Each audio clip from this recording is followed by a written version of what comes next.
Praise అలాడ్. ఎడార్లు సెలయేర్లు. మార్చి 12. యెహోవా పగలంతయు రాత్రి అంతయు ఆ దేశం మీద తూర్పు గాలిని విసరజేసెను. ఉదయమందు ఆ తూర్పు గాలికి మిడతలు వచ్చెను. కాబట్టి ఫరో మోషే అహరోనులను త్వరగా పిలిపించి, అప్పుడు యెహోవా గాలిని త్రిప్పి మహాబలమైన పడమటి గాలిని విసరచేయగా అది ఆ మిడతలను కొంచిపోయి ఎర్ర సముద్రంలో పడవేసెను. ఐగుప్తు సమస్త ప్రాంతములలో ఒక్క మిడత అయినను నిలవలేదు. నిర్గమ 10, 13, 16, 19. గడిచిన కాలంలో క్రూరుడైన ఫరోతో తన ప్రజల కోసం దేవుడు ఎలా పోరాడాడో చూడండి. మహాబలమైన పెనుగాలులు ప్రజల విమోచనలో పాలు పంచుకున్నాయి.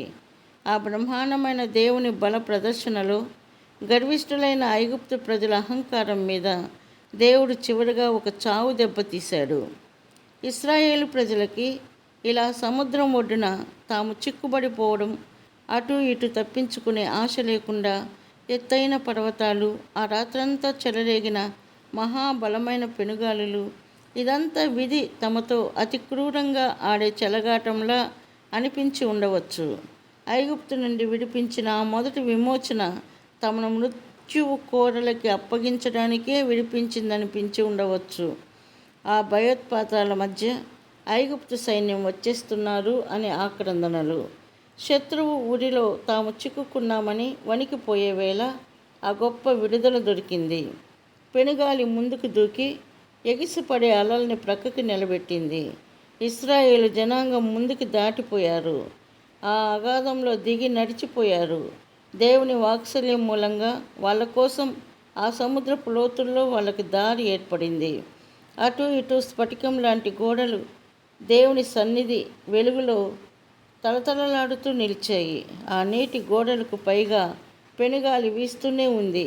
ఆ రాత్రంతా ఆ గాలి అలా నీటిని నిలబెట్టే ఉంచింది. ఉదయం అయ్యే వరకు ఇశ్రాయేలీయులందరూ అవతలి ఒడ్డున కాలు మోపే వరకు ఆ పెనుగాలి తన పనిని విరమించుకోలేదు.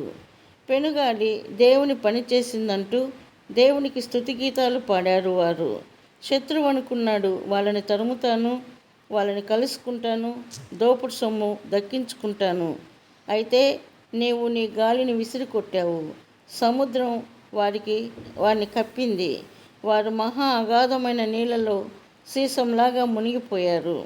ఒక రోజున దేవుని దయ వల్ల మనం కూడా స్ఫటిక సముద్రంపై నిలబడతాము. దేవుని వీణెలు చేబూని దేవుని సేవకుడైన మోషే పాట పాడతాము.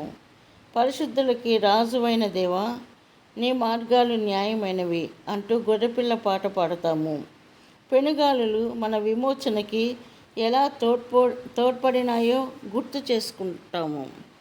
ఈ విచారం నీకు ఇప్పుడు అంతుపట్టకపోవచ్చు, కానీ తరువాత నీకు తెలుస్తుంది.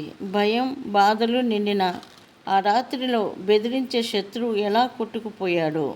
ఇప్పుడైతే జరిగిన నష్టాన్నే చూస్తున్నావు, కానీ చెడుతనం నీకు సంకెళ్ళు వేయబోతుండగా ఈ నష్టం ఎలా నిన్ను కాపాడిందో తరువాత చూస్తావు. భయంకరంగా వీచే పెనుగాలుల్ని, ఉరిమే మేఘాలను చూసి ఇప్పుడు బెదిరిపోతున్నావు, కానీ అవి నాశనపు సముద్రాన్ని 2 పాయలుగా ఎలా చేసినాయో, వాగ్దాన దేశానికి ఎలా దారి చూపినాయో తరువాత చూస్తావు. ఉధృతంగా గాలి వీచినా, ఈదరగాలి విసిరికొట్టినా నా మనసు మాత్రం ప్రశాంతంగా పాటలు పాడుతుంది. తరంగాలపై వెళ్ళేది నా దేవుడేనని, ఏ ఉపద్రవం రానే రాదని.